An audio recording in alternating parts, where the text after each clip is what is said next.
Construction crews are less than 3 months from finishing the Kalamazoo County Downtown Justice Center. Now a group is pushing for the new courthouse to have its name changed in honor of a former judge.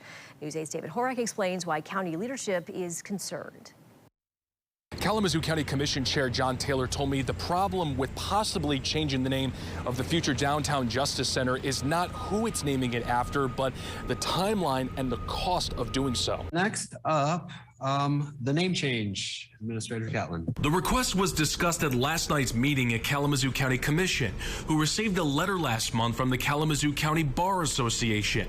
In it, they requested the new courthouse be named the Judge Charles A. Pratt Justice Center in honor of the county's first black judge who served in the then new 8th District Court from 1968 to 1980. Pratt also grew up in Kalamazoo, graduated from Kalamazoo Central High, opened his law practice on North Burdick Street, and served in the U.S. Army during World War II. But there's a problem after county administration talked to construction managers. All of the signage in that entire building has already been ordered and designed.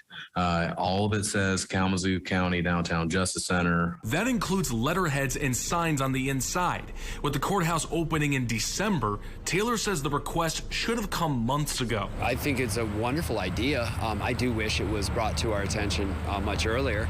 That could have, it would have been a lot easier decision. While the county has contingency funds from the courthouse project, cost is also a concern. The majority of commissioners decided to have administration look into price quotes on different options to honor Pratt at the courthouse in some way, ranging from a plaque or public art piece to a complete renaming. I think the concept of doing something for the late judge is there by this county commission. I think there's a majority of commissioners that want to do something to honor him.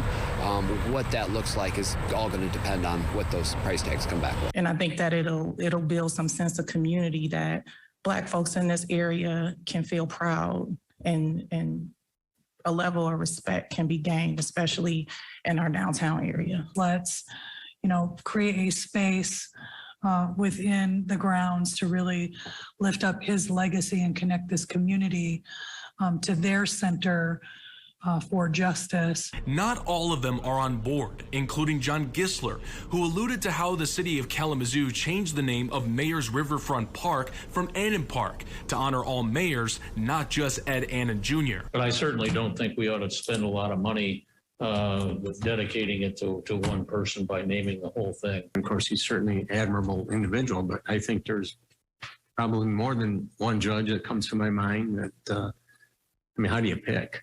Taylor says whatever decision they come up with will not affect the opening of the Downtown Justice Center, which is still scheduled for December.